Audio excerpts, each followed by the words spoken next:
আসসালামু আলাইকুম, স্বাগত জানাচ্ছি আরটিভি রাতের সংবাদে। শুনছিলেন মার্কেন্টাইল ব্যাংক সংবাদ শিরোনাম। পুরো সময় আপনাদের সঙ্গে আছি আমি ফাহমিদা সালাম। একজন দুজন নয়, গুনে গুনে ৭০ থেকে ৮০ জন বান্ধবী ৩.৫ কোটি টাকা পাচার করে লাপাত্তা পিকে হালদারের কাছ থেকে অর্থ গেছে তাদের প্রত্যেকের অ্যাকাউন্টেই। দুদকের তদন্তে উঠে এসেছে এসব তথ্য। বিষয়গুলো আরও খতিয়ে দেখে দ্রুতই মামলার অভিযোগপত্র দেওয়ার কথা জানিয়েছে দুদকের আইনজীবী। খান আলামিনের রিপোর্টে বিস্তারিত। প্রায় ২৭৫ কোটি টাকা অবৈধ সম্পদ অর্জনের অভিযোগে চলতি বছরের ৮ জানুয়ারি প্রশান্ত কুমার হালদার ওরফে পিকে হালদারের বিরুদ্ধে মামলা করে দুদক। মামলাটি তদন্ত করতে গিয়ে বেরিয়ে আসছে নানা তথ্য। ৩.৫ কোটি টাকার বেশি অর্থ পাচার করেছেন হালদার।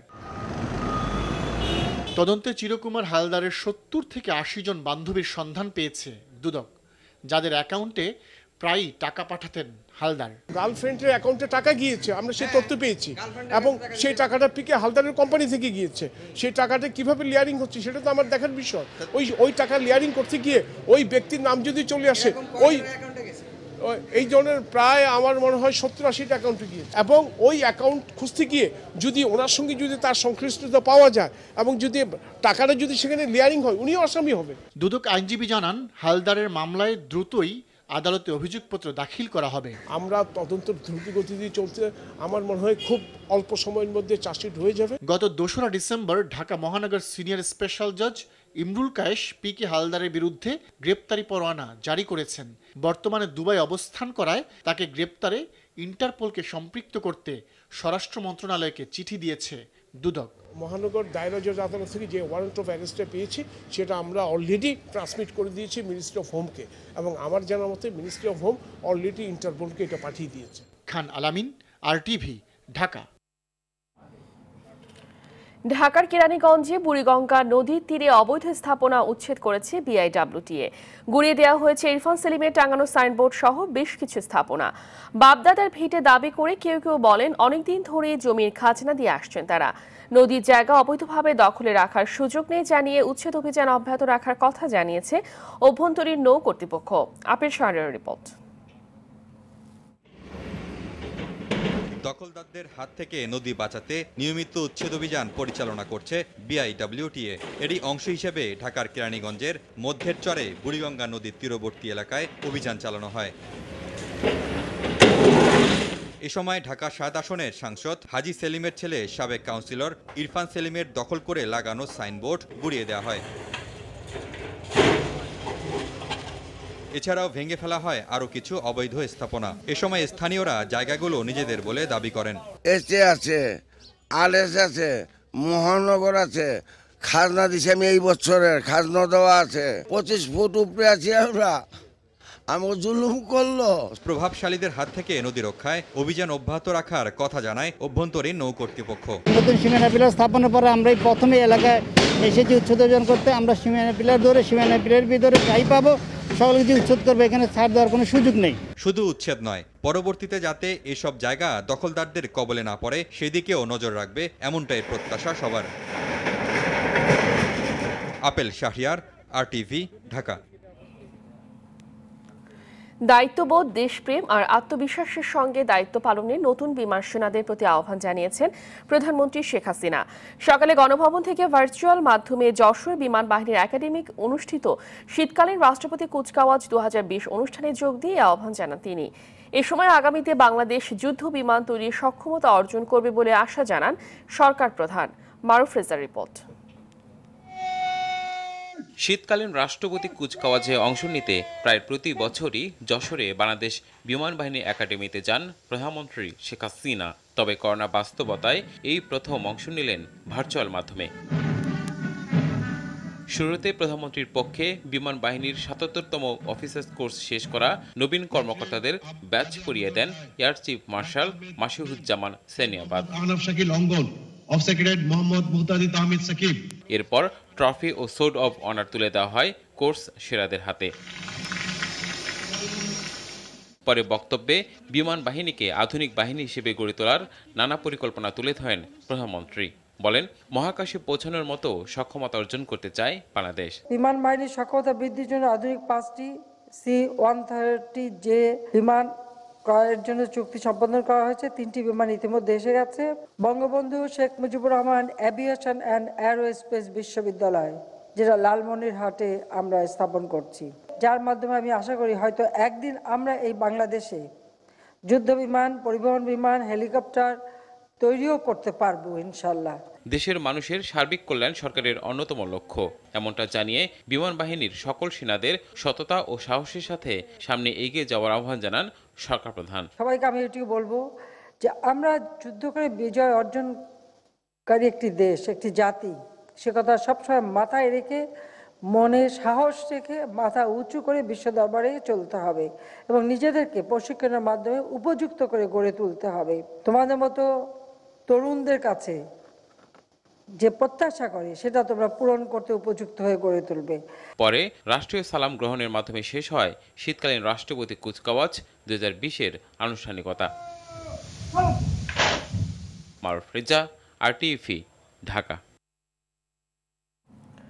সেনাবাহিনীর ঐক্য ভাঙতে দেশে বিদেশে একটি গোষ্ঠীর ষড়যন্ত্রে লিপ্ত রয়েছে জানিয়ে সেনাবাহিনীর প্রধান জেনারেল আজিজ আহমেদ বলেছেন, অতীতে যে কোনো সময়ের চেয়ে এখন সেনাবাহিনীর ঐক্য অনেক বেশি সুদৃঢ়। ষড়যন্ত্র করে কোনো লাভ নেই বলেও জানান তিনি। সকালে সেনাবাহিনীতে নবগঠিত মিলিটারি ডেন্টাল কোরের পতাকা উত্তোলন অনুষ্ঠানে যোগ দিয়ে এসব কথা বলেন তিনি। সেনাবাহিনীর সুনাম ধ্বংস করতে যারা ষড়যন্ত্র করছে তাদের বিচারের মুখোমুখি করা হবে বলেও হুঁশিয়ারি দেন সেনাপ্রধান।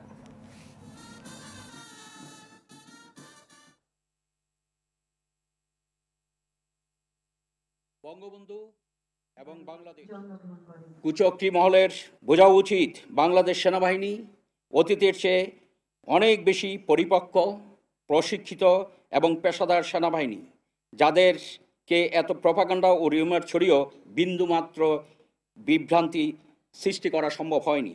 সকলে এই ধরনের প্রপাগান্ডা, রিউমার জাতীয় অপপ্রচারের বিরুদ্ধে সতর্ক থাকার নির্দেশ প্রদান করছি। কূটনৈতিক তৎপরতার পাশাপাশি অর্থনৈতিক উন্নয়ন হলে সীমান্ত হত্যা শূন্যের কোটায় আনা সম্ভব বলে মনে করেন বর্ডার গার্ড বাংলাদেশের মহাপরিচালক মেজর জেনারেল শাফিনুল ইসলাম। বর্ডার গার্ড বাংলাদেশ দিবস 2020 উপলক্ষে পিলখানায় ভার্চুয়াল দরবারে এমন কথা বলেন বিজিবি প্রধান। বাহিনীকে সময় উপযোগী করতে অরক্ষিত সীমান্তগুলোতে বিওপি স্থাপন এবং বিশ্বের সঙ্গে তাল মিলিয়ে প্রযুক্তিগতভাবে দক্ষ কর্মী গঠন বড় চ্যালেঞ্জ বলে মনে করেন তিনি। দরবার শেষে পদোন্নতিপ্রাপ্তদের র্যাঙ্ক ব্যাচ পড়ানো সহ বিভিন্ন ক্ষেত্রে কর্তৃত্বপূর্ণ কাজের জন্য পুরস্কার, শ্রেষ্ঠ ব্যাটালিয়ন ও রানার আপ ব্যাটালিয়নকে পুরস্কার প্রদান করা হয়। কূটনৈতিকভাবে এবং আমরা আমাদের দিক থেকে আমরা আমাদের চেষ্টা অব্যাহত রেখেছি যেন এই কাজটিকে আমরা এই সীমান্ত হত্যাটাকে যেন শূন্যের কোঠায় নিয়ে আসতে পারি। এই জন্য আমরা সীমান্তবর্তী এলাকার মানুষজনকে আমরা সচেতন করার চেষ্টা করছি যেন ওনারা অবৈধভাবে বর্ডার পার না হন। দেশ যত উন্নতি হবে সেটার সঙ্গে সঙ্গে তাল মিলিয়ে বিজিবিকে সময় উপযোগী করাটা একটা জরুরি বিষয়। রাজধানীর আদাবরে পরকীয়ার জেরে 5 বছরের শিশু খন্দকার সামিউল আজিম ওয়াফিকে হত্যার অভিযোগ প্রমাণ হওয়ায় তার মা এশা ও এশার প্রেমিক বাক্কুর মৃত্যুদণ্ড দিয়েছে আদালত। দুপুরে ঢাকার বিশেষ জজ আদালত 4-এর বিচারক শেখ নাজমুল আলম এর রায় দেয়। রায় ঘোষণার সময় আসামিরা পলাতক থাকায় তাদের বিরুদ্ধে গ্রেফতারি পরোয়ানা জারি করা হয়। রায়ের পর্যবেক্ষণে বিচারক বলেন, এশা ও বাক্কুর সম্পর্কের বিষয়টি জেনে ফেলায় শিশু সামিউলকে তারা হত্যা করে। এমন কাজের জন্য যাবজ্জীবন কারাদণ্ড পর্যাপ্ত নয় জানিয়ে মৃত্যুদণ্ড দেয়ায় সমীচীন বলে মন্তব্য করেন আদালত। সামিউল আজিম ওয়াফি তিনি মায়ের অনৈতিক সম্পর্কটা দেখে ফেলে এবং বাবাকে বলে দিবে, এই আশঙ্কা থেকেই এই হত্যাকাণ্ডের পরিকল্পিতভাবে এই হত্যাকাণ্ডটা ঘটানো হয়েছে। আজকে যে রায় হয়েছে সেটা হলো বিচারক রায় দিয়েছেন উভয় আসামিকেই মৃত্যুদণ্ডে দণ্ডিত করেছেন। সাজা পরোয়ানা জারি করা হয়েছে, যচিরেই তাদেরকে গ্রেপ্তার করা সম্ভব হবে। বিএনপির ভাইস চেয়ারম্যান খেতাবধারী মুক্তিযোদ্ধা অবসরপ্রাপ্ত মেজর হাফিজ উদ্দিন আহমেদকে সত্য বলার অপরাধে শোকজ করা দেশের মুক্তিযুদ্ধ ও মুক্তিযোদ্ধাদের প্রতি অবমাননাকর বলে মন্তব্য করেছেন আওয়ামী লীগ সাধারণ সম্পাদক ও সেতুমন্ত্রী ওবায়দুল কাদের। সকালে সচিবালয়ের ব্রিফিংকালে এ মন্তব্য করেন তিনি। বিএনপির মুখে গণতন্ত্রের কথা বললেও আপাতমস্তক অগণতান্ত্রিক উল্লেখ করে ওবায়দুল কাদের বলেন, নেতিবাচক রাজনীতির কারণে বিএনপি এখন জনবিচ্ছিন্ন এবং তাদের নেতৃত্ব বহু ভাগে বিভক্ত।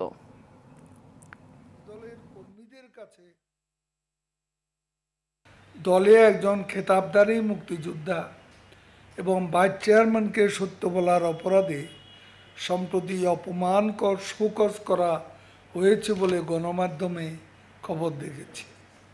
এর মাধ্যমে দেশের মুক্তিযুদ্ধ এবং মুক্তিযোদ্ধাদের প্রতি অবমাননাকর আচরণই ফুটে ওঠে। সুযোগ পেলে তারা দলের যে কোনো নেতাকে আস্থা করে ছুঁড়ে ফেলতে পারে। দেশে করোনা ভাইরাসে আক্রান্ত হয়ে একদিনে আরও ৩৮ জন মারা গেছে। এই নিয়ে ভাইরাসটিতে মৃতের সংখ্যা বেড়ে দাঁড়ালো ৭,২৮০ জনে। নতুন রোগী শনাক্ত হয়েছে আরও ১,১৫৩ জন। মোট শনাক্ত ৫,৭১৩ জন। গণমাধ্যমে পাঠানো স্বাস্থ্য অধিদপ্তরের করোনা ভাইরাস বিষয়ক সংবাদ বিজ্ঞপ্তিতে এ তথ্য জানানো হয়। ২৪ ঘন্টায় সুস্থ হয়েছেন ১,৯২৬ জন। এ নিয়ে মোট সুস্থ রোগীর সংখ্যা দাঁড়ালো ৪,৩৭,৫২২ জনে।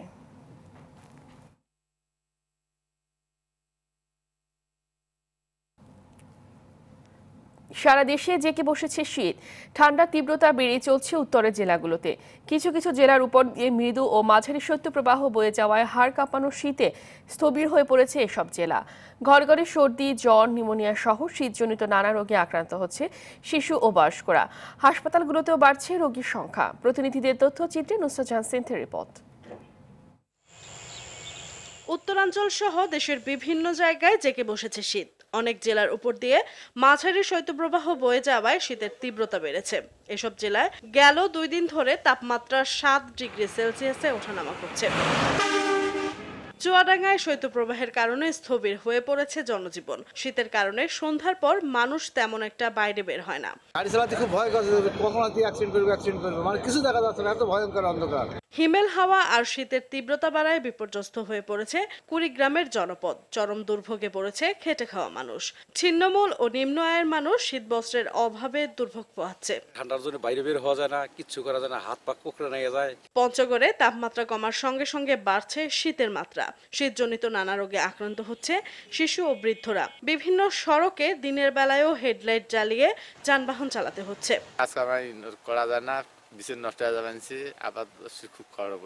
টাঙ্গাইলে হাড় কাঁপানো শীতে সবচেয়ে বেশি কষ্ট পাচ্ছে বৃদ্ধ এবং শিশুরা। ব্যাহত হচ্ছে স্বাভাবিক জীবনযাত্রা। পাশাপাশি ঘন কুয়াশার কারণে নষ্ট হচ্ছে ক্ষেতের ফসল। গাইবান্ধায় কনকনে হাওয়া ও ঝিরঝির বৃষ্টির মতো ঘন কুয়াশায় জনজীবন স্থবির হয়ে পড়েছে। ঠিকমতো কাজে যেতে না পারায় কষ্টে দিন পার করছে শ্রমজীবী মানুষ। নুসরাত জাহান সিনথি, RTV। নির্বাচন সংক্রান্ত গুরুতর অসৎ আচরণ ও আর্থিক অনিয়মের অভিযোগে প্রধান নির্বাচন কমিশনার সহ নির্বাচন কমিশনের বিরুদ্ধে ব্যবস্থা নেওয়ার দাবি জানিয়েছে দেশের ৪২ জন বিশিষ্ট নাগরিক। সংবিধানের ৯৬ অনুচ্ছেদের অধীনে সুপ্রিম জুডিশিয়াল কাউন্সিল গঠন করে তদন্ত করে ব্যবস্থা নেওয়ার অনুরোধ জানিয়েছেন তারা। বিশিষ্ট নাগরিকদের এই চিঠিকে উদ্দেশ্যপ্রণোদিত বলে আখ্যা দিয়েছে নির্বাচন কমিশনার অবসরপ্রাপ্ত ব্রিগেডিয়ার জেনারেল শাহাদাত হোসেন চৌধুরী।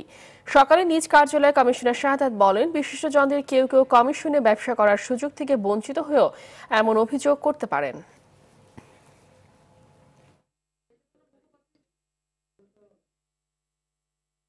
এটা হয়তোবা কোনো উদ্দেশ্য প্রণোদিত এবং এগুলো কোনোটাই ভিত্তি আছে বলে আমি মনে করি না। এবং এরকম একটা বিষয় উপস্থাপন করা আমি মনে করি যে এটা সুধীজনদের জন্য এটা বিবেচনা প্রসূত নয়। ওনারা তো এই নির্বাচন কমিশনে ব্যবসা করতেও চেয়েছিলেন, যে এমন সেই ব্যবসার সুযোগ হয়তো এই নির্বাচন কমিশনের আমলে হয়তো হয় নাই। হয়তোবা তারা সেই স্পেসটুকু ওনাদের হয়তো যদি না পেয়ে থাকে তো ওনারা একটু ক্ষুব্ধ হতেই পারেন। রাস্তায়স্ত ৬টি চিনিকল বন্ধের সিদ্ধান্ত বাতিলের দাবিতে দেশের বিভিন্ন স্থানে বিক্ষোভ করেছে চিনিকল শ্রমিক কর্মচারীরা। সকাল থেকে গাইবান্ধার রংপুর চিনিকলের প্রধান ফটকের সামনে সড়ক অবরোধ রেখে বিক্ষোভ করেন তারা। পরে সমাবেশে বক্তারা বলেন, দীর্ঘদিন ধরে দুর্নীতি ও লুটপাটের কারণে ক্ষতির মুখে পড়েছে চিনি শিল্প, যার দায়িত্ব শ্রমিকরা নেবে না। রংপুরের শ্যামপুরে মিল চালুর দাবিতে লাগাতার কর্মসূচি শুরু করেছে আখ চাষি ও শ্রমিকরা। মিল চালু না হওয়া পর্যন্ত বিক্ষোভ, হরতাল, সড়ক ও রেলপথ অবরোধ সহ নানা কর্মসূচির ঘোষণা করেন তারা।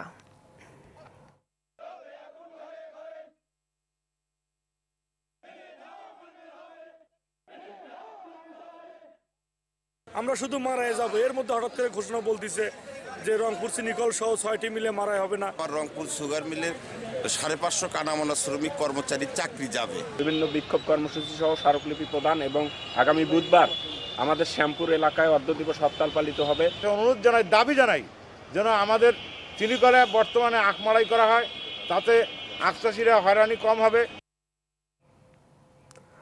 হবিগঞ্জের বানিয়াচংয়ে পূর্ব বিরোধের জের ধরে দুপক্ষের সংঘর্ষে নুরুল হক নামে এক ব্যক্তি নিহত হয়েছে। এই ঘটনায় আহত হয়েছে আরও 10 জন।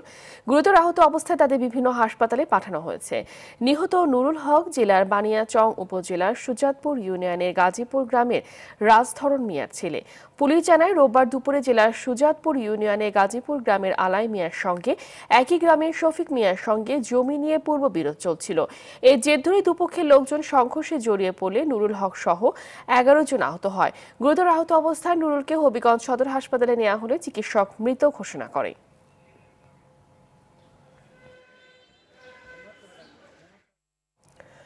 ময়মনসিংহে ট্রাক চাপায় সিএনজি চালিত অটোরিকশার 3 যাত্রী নিহত হয়েছে, আহত হয়েছে আরও 2 জন। রোববার রাত 9টা থেকে নেত্রকোনা ময়মনসিংহ সড়কের বেলতলি এলাকায় এ ঘটনা ঘটে। এদিকে বরগুনার পাথরঘাটা উপজেলার কাকচিড়া বাইন চটকি এলাকায় সড়ক দুর্ঘটনায় মোস্তাফিজুর রহমান রাব্বি নামে এক সাংবাদিক নিহত হয়েছেন। সকালে এই দুর্ঘটনায় নিহত রাব্বি ঢাকা প্রতিদিন পত্রিকার পাথরঘাটা উপজেলার প্রতিনিধি ছিলেন। অন্যদিকে সিলেটে বাসের ধাক্কায় মোটরসাইকেলে 2 আরোহী নিহত হয়েছে।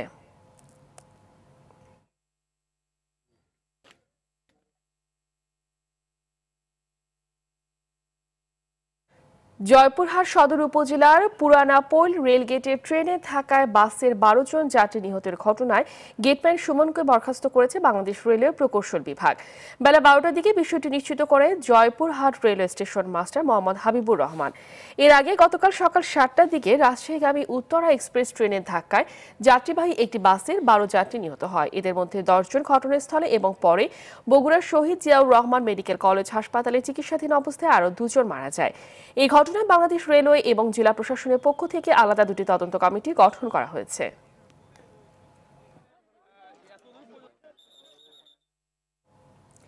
গৃহহীনকে ঘর প্রদান করতে তুরস্ক সরকার অনুদান দেওয়ার বিষয়ে আগ্রহ প্রকাশ করেছে বলে জানিয়েছে দুর্যোগ ব্যবস্থাপনা ও ত্রাণ প্রতিমন্ত্রী ডাক্তার মোহাম্মদ এনামুর রহমান। সচিবালয় নিজ দপ্তরে তুরস্কের রাষ্ট্রদূত মোস্তফা ওসমান তুরানের সঙ্গে বৈঠক শেষে এই কথা জানান তিনি। ত্রাণ প্রতিমন্ত্রী জানান, মুজিববর্ষে ভূমি ও গৃহহীনদের ঘর দিতে 9 লাখ পরিবারের তালিকা তৈরি করা হয়েছে। এর মধ্যে প্রথম পর্যায়ে 70,000 জনকে 2% করে জমি ও দুর্যোগ সহনশীল ঘর দেওয়ার কাজ চলছে। 1,80,000 টাকা খরচে টিন এবং 3.5 লাখ টাকা খরচে পাকা ঘর করে দেওয়া হচ্ছে। কার্যক্রমটি এখন পাইলটিং আকারে হচ্ছে বলে জানান তিনি। আগ্রহ প্রকাশ করেন যে এই ঘর প্রকল্পে, দুর্যোগ সহনীয় ঘর প্রকল্পে তারা তাদের প্রেসিডেন্টের পক্ষ থেকে তারা টিকার মাধ্যমে আমাদেরকে আর্থিক সহায়তা দিবেন। সেদিন আমরা প্রাথমিক আলোচনা করেছিলাম, আজকে দ্বিতীয় দফা আলোচনা। আজকে আলোচনা হয়েছে, তারা আগ্রহ প্রকাশ করলো যে আমরা জায়গা দিতে পারবো না, জায়গার জন্য কোনো অনুদান দিব না, যাদের জায়গা আছে ঘর নাই তাদের ঘর করে দেওয়ার জন্য আমরা অনুদান দিব। দর্শক, করোনা ভাইরাস দিয়ে আতঙ্কিত হবেন না, সতর্ক হন, নিজে পরিচ্ছন্ন থাকুন, মাস্ক পরুন, অন্যকে সচেতন করুন। এই সংকট মুহূর্তে প্রয়োজনীয় সব তথ্য নিয়ে আপনাদের পাশে আছে আরটিভি। রাতের সংবাদ এই পর্যন্তই। আরটিভির সর্বশেষ সংবাদ জানতে যে কোনো মোবাইল ফোন থেকে 24141 নম্বরে ডায়াল করুন। আর মোবাইল ফোনের সংবাদ দেখতে অ্যাপ স্টোর, গুগল প্লে বা উইন্ডোজ স্টোর থেকে ডাউনলোড করুন আরটিভি অ্যাপস। এছাড়াও তাৎক্ষণিক ও বিনোদন সংবাদ জানতে বিশ্বের যে কোনো প্রান্ত থেকে ভিজিট করুন rtvonline.com, facebook.com/rtvonline ও youtube.com/rtvdigitals। এখন থেকে আরটিভির সব বিনোদনমূলক অনুষ্ঠান দেখতে পাবেন আরটিভি প্লাসে। ধন্যবাদ সবাইকে।